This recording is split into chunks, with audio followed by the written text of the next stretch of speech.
As tarefas dos conselhos operários. A organização dos conselhos. O sistema social aqui tratado poderia ser designado por comunismo, não fosse o caso de esta palavra ser utilizada na propaganda mundial do Partido Comunista, para denominar o seu sistema de socialismo de Estado, sob uma ditadura do partido. Mas que importa um nome? Sempre se abusou dos nomes para enganar as massas.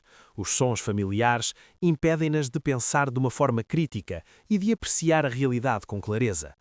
Portanto, em vez de procurarmos o nome que mais convém, será sim de maior utilidade examinar mais de perto a característica principal do sistema, a organização dos conselhos. Os conselhos operários constituem a forma de autogovernação que substituirá no futuro as formas de governo do velho mundo. Não para sempre, bem entendido, nenhuma destas formas é eterna. Quando a vida e o trabalho em comunidade constituem uma maneira normal de existir, quando a humanidade controla inteiramente a sua própria vida, a necessidade cede o lugar à liberdade e as regras estritas de justiça estabelecidas anteriormente convertem-se num comportamento espontâneo. Os conselhos operários constituem a forma de organização desse período de transição, durante o qual a classe operária luta pelo poder, destrói o capitalismo e organiza a produção social. Para conhecermos o seu verdadeiro caráter, será útil compará-los às formas existentes de organização e de governo que o hábito apresenta ao juízo público como coisas evidentes. As comunidades, demasiado amplas para se reunirem numa Assembleia Única, resolvem sempre os seus problemas através de representantes, de delegados. Assim, os cidadãos das cidades livres da Idade Média governavam-se através de conselhos de cidade, e as burguesias de todos os países modernos possuem o seu parlamento, a exemplo da Inglaterra. Quando falamos de administração das coisas públicas por delegados eleitos, é sempre nos parlamentos que estamos a pensar. É, portanto, sobretudo com os parlamentos que teremos de comparar os conselhos operários se quisermos descobrir os seus aspectos essenciais. É evidente que, dadas as grandes diferenças existentes, tanto entre as classes como entre os objetivos, os corpos representativos correspondentes terão que ser eles também essencialmente diferentes. Esta diferença salta desde logo à vista. Os conselhos operários ocupam-se do trabalho e têm que regular a produção, ao passo que os parlamentos são corpos políticos que discutem e decidem as leis e os assuntos do Estado. A política e a economia não são, contudo, campos inteiramente separados. Em regime capitalista, o Estado e o Parlamento tomam as medidas e promulgam as leis necessárias ao bom andamento da produção, garantem a segurança dos negócios, a proteção do comércio, da indústria, das trocas e das deslocações tanto no interior como no estrangeiro. Garantem ainda a administração da justiça, a emissão de moeda e a uniformidade dos pesos e medidas.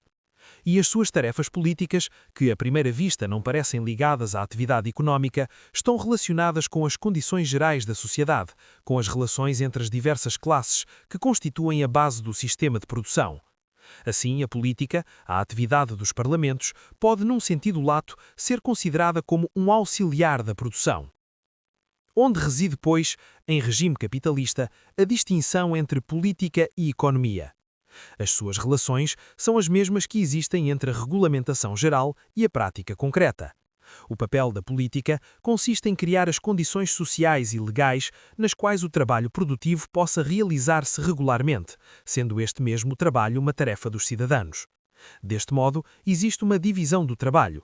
A regulamentação geral, embora constitua uma base necessária, não é mais do que uma parcela ínfima da atividade social, um acessório ao trabalho propriamente dito, e pode ser deixado a cargo de uma minoria de políticos dirigentes. O próprio trabalho produtivo, base e conteúdo da vida social, é composto pelas atividades separadas de numerosos produtores e absorve inteiramente as suas vidas. A parte essencial da atividade social é a tarefa pessoal.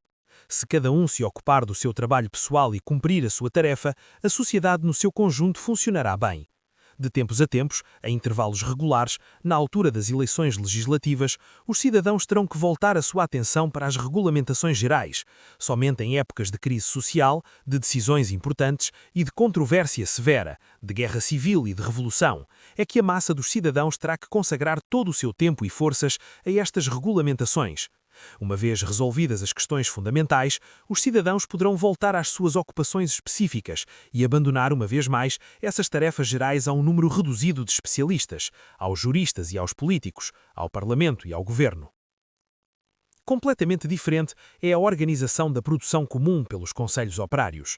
A produção social não se encontra dividida numa série de empresas separadas, cada uma das quais é obra limitada de uma pessoa ou de um grupo. Constitui antes uma totalidade coerente, objeto de atenção para todos os trabalhadores, ocupando os espíritos destes como tarefa comum a toda a gente. A regulamentação geral deixa de ser uma questão acessória, a cargo de um pequeno grupo de especialistas. Passa a ser o problema principal, exigindo a atenção conjugada de todos.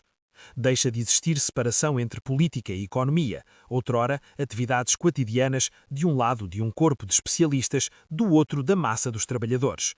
Para a comunidade indivisa dos produtores, política e economia fundiram-se. Existe uma unidade entre a regulamentação geral e o trabalho prático de produção. Esta totalidade constitui o objetivo essencial de toda a gente. Esta característica vai refletir-se em toda a prática. Os conselhos não governam, transmitem as opiniões, as intenções, a vontade dos grupos de trabalho. Não evidentemente como moços de recados indiferentes que entregam passivamente cartas e mensagens cujo conteúdo desconhecem.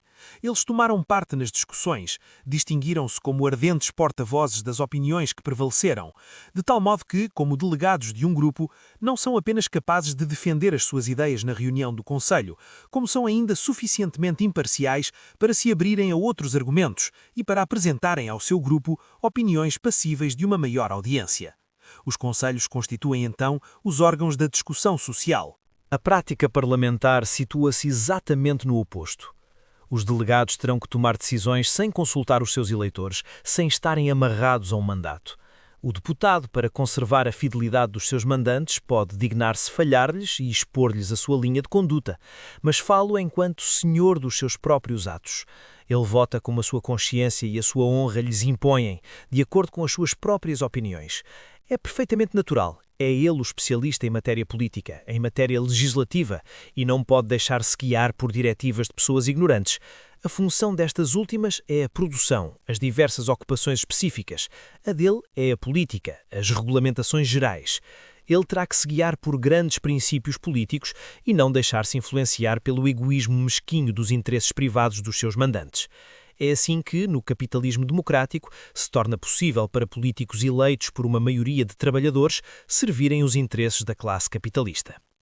Os princípios do parlamentarismo criaram também as suas raízes no movimento operário. Nas organizações sindicais de massas ou em organizações políticas gigantes como o Partido Social Democrata Alemão, os dirigentes agiam como uma espécie de governo com poder sobre os membros, e os seus congressos anuais assumiam as características de parlamentos. Os seus dirigentes, para realçarem a sua importância, designavam-nos com orgulho Parlamentos do Trabalho.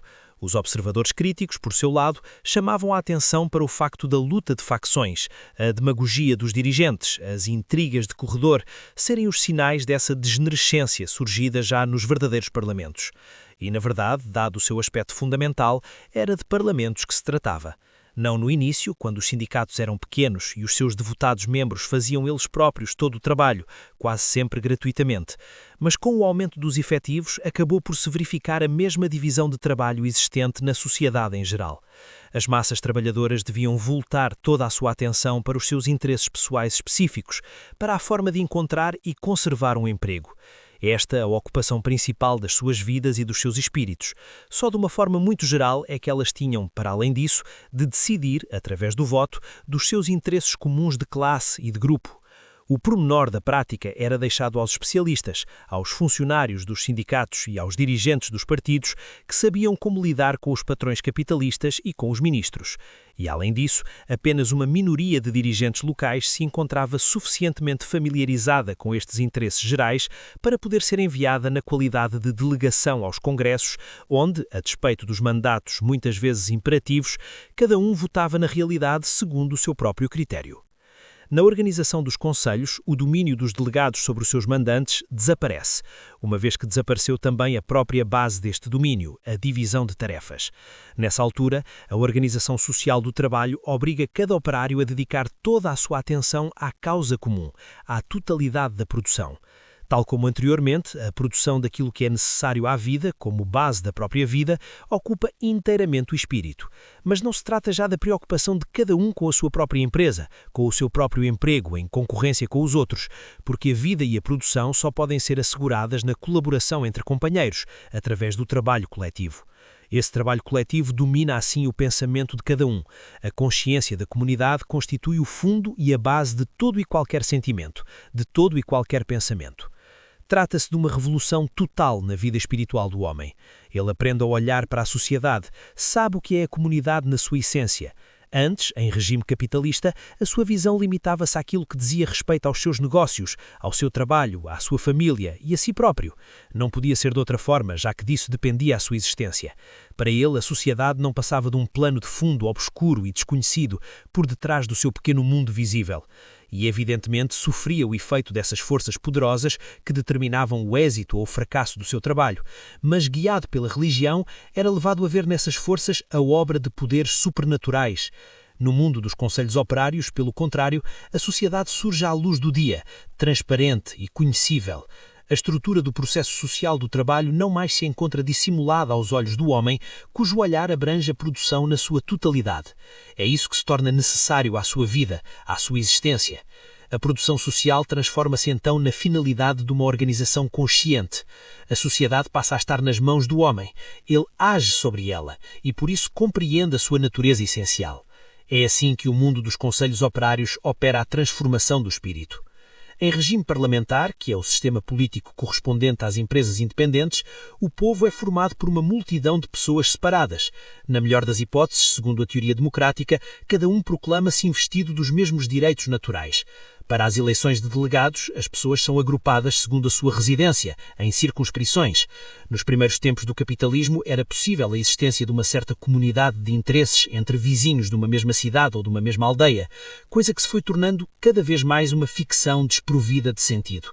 Os artesãos, os comerciantes, os capitalistas, os operários, que habitam o mesmo bairro, têm interesses diferentes e opostos. Votam em geral em partidos diferentes e é uma maioria de acaso que vem a sair vencedora. Se bem que a teoria parlamentar considera o eleito como um representante de uma circunscrição, é evidente que estes eleitores não constituem um grupo que o delegou para representar os seus desejos. Neste nível, a organização dos conselhos é absolutamente o oposto do parlamentarismo. São os grupos naturais, os operários que trabalham juntos, o pessoal de uma empresa, que agem na qualidade de unidades e designam os seus delegados. Estes grupos podem encontrar no seu próprio seio representantes efetivos e porta-vozes, porque têm interesses comuns e porque fazem parte de um todo na praxis da vida cotidiana. A democracia completa realiza-se na igualdade de direitos de todos aqueles que participam no trabalho. Evidentemente que aqueles que se situam à margem do trabalho não têm palavra no que diz respeito à organização desse mesmo trabalho. Não se pode considerar como uma falta de democracia que neste mundo, em que grupos nos quais todos colaboram se governam a si próprios, aqueles que não se interessam pelo trabalho, e o capitalismo legará muitos, exploradores, parasitas, senhores, não participem nas decisões. Há 70 anos atrás, Marx assinalava que entre o reinado do capitalismo e a organização final de uma humanidade livre, haveria um período de transição durante o qual a classe operária seria senhora da sociedade, mas sem que a burguesia tivesse ainda desaparecido. Designava ele este estado de coisas por ditadura do proletariado. Na sua época, esta palavra não possuía ainda a ressonância sinistra que lhe conferiram os sistemas modernos de despotismo, e era impossível usá-la abusivamente para significar a ditadura de um partido no poder, como aconteceu mais tarde na Rússia. Significava unicamente a transferência do domínio da sociedade da classe capitalista para a classe operária. Mais tarde, pessoas inteiramente conquistadas pelas ideias do parlamentarismo tentaram materializar esta concepção, retirando às classes possuidoras a liberdade de constituírem agrupamentos políticos. É evidente que esta violação do sentimento instintivo da igualdade de direitos era contrária à democracia. Vemos hoje que a organização dos conselhos realiza na prática aquilo que Marx antecipara em teoria, mas cuja forma concreta era impossível de conceber nessa época. Quando a produção se encontra organizada pelos próprios produtores, a classe exploradora de outrora vê-se automaticamente excluída da participação nas decisões, sem quaisquer outras formalidades. A concepção de Marx da ditadura do proletariado surge como idêntica à democracia operária da organização dos conselhos. Esta democracia operária não tem nada de comum com a democracia política do sistema social precedente. Aquilo a que se chamou democracia política do capitalismo era um simulacro de democracia, um sistema hábil concebido para ocultar o domínio real exercido sobre o povo por uma minoria dirigente. A organização dos conselhos é uma democracia real, a democracia dos trabalhadores, na qual os operários são senhores do seu trabalho. Na organização dos conselhos, a democracia política desaparece, porque desaparece a própria política, cedendo o lugar à economia socializada. A vida e o trabalho dos conselhos, formados e animados pelos operários, órgãos da sua cooperação, consistem na gestão prática da sociedade, orientada pelo conhecimento, pelo estudo permanente e por uma atenção firme. Todas as medidas são tomadas num processo de trocas constantes, por deliberação no seio dos conselhos e discussão nos grupos e locais de trabalho através de ações nesses mesmos locais de trabalho e de decisões tomadas nos conselhos. Aquilo que é atingido em tais condições jamais poderia sê-lo por encomenda vinda de cima, ou por uma ordem exprimindo a vontade de um governo.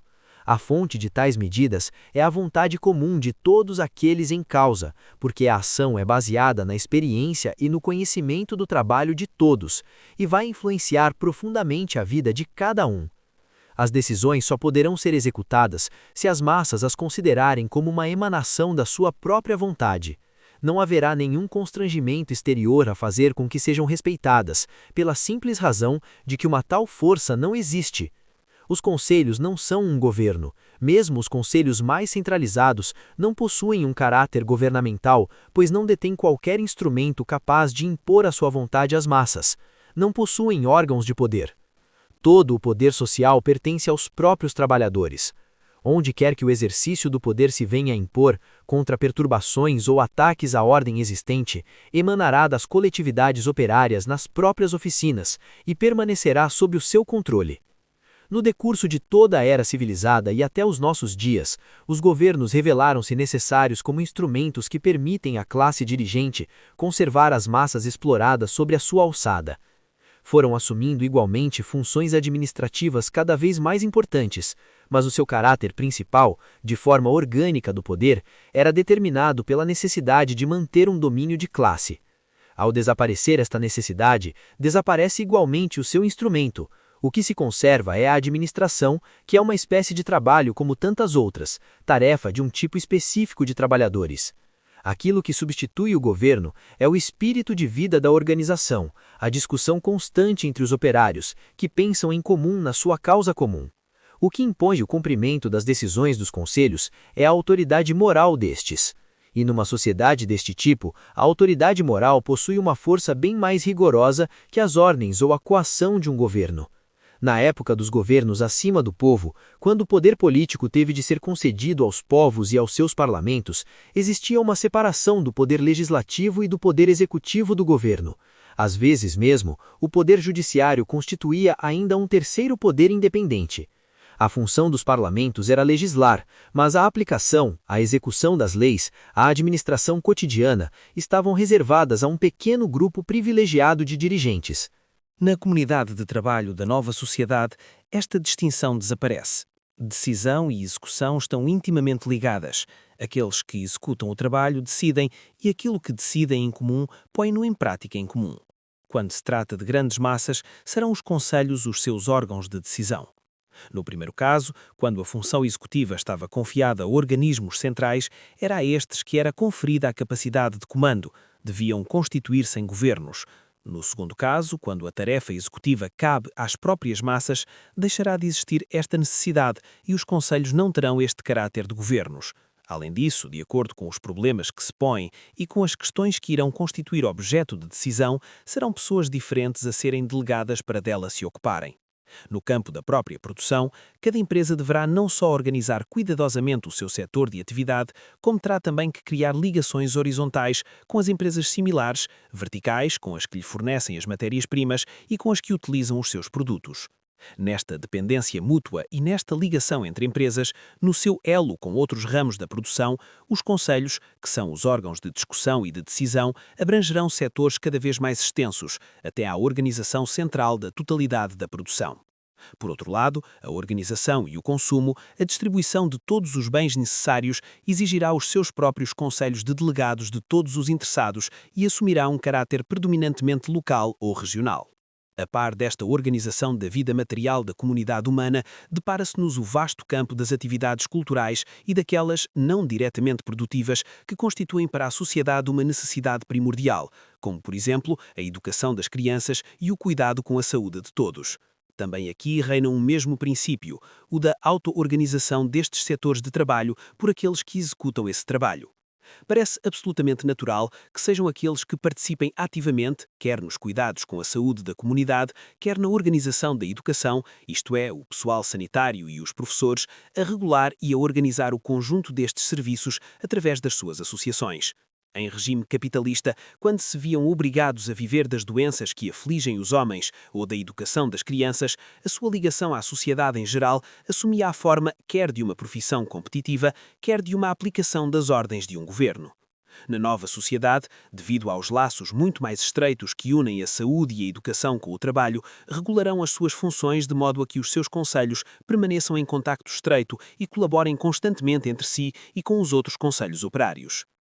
Há que realçar aqui que a vida cultural, campo das artes e das ciências, se encontra, pela sua própria natureza, tão intimamente ligada à inclinação e ao esforço individuais que só a livre iniciativa de pessoas não esmagadas pelo peso de um incessante labor poderá assegurar o respectivo florescimento. Esta verdade não poderá ser refutada pelo facto de, no decorrer dos séculos de sociedade de classes, os princípios e os governos terem protegido as artes e a ciência, a fim, evidentemente, delas se servirem para a sua glória e para a manutenção do seu domínio. De uma maneira geral, existe, tanto no tocante às atividades culturais como a qualquer outra atividade não produtiva ou produtiva, uma disparidade fundamental entre uma organização imposta de cima por um corpo dirigente e uma organização obtida na livre colaboração de colegas e de camaradas. Uma organização dirigida centralmente implica uma regulamentação o mais possível uniforme. Sem isso, não poderia ser concebida e dirigida por um organismo central. Na regulamentação autónoma elaborada por todos os interessados, a iniciativa de um grande número de especialistas, atentamente debruçados sobre o seu trabalho, o aperfeiçoamento através de estímulos e de relações constantes, a iniciação e as permutas de pontos de vista deverão ter por resultado uma grande diversidade de meios e de possibilidades. A vida espiritual, se depende da autoridade central de um governo, cai forçosamente numa insipidez monótona. Se for inspirada pela livre espontaneidade do impulso humano das massas, desenvolver-se-á dentro de uma diversidade notável. O princípio dos conselhos permite encontrar formas apropriadas de organização. A organização dos conselhos tece assim, no seio da sociedade, uma rede de corpos diversificados, trabalhando em colaboração e regulando a sua vida e o seu progresso de acordo com a sua livre iniciativa. E tudo o que é discutido e decidido nos conselhos extrai a sua autêntica força da compreensão, da vontade, da ação da humanidade laboriosa.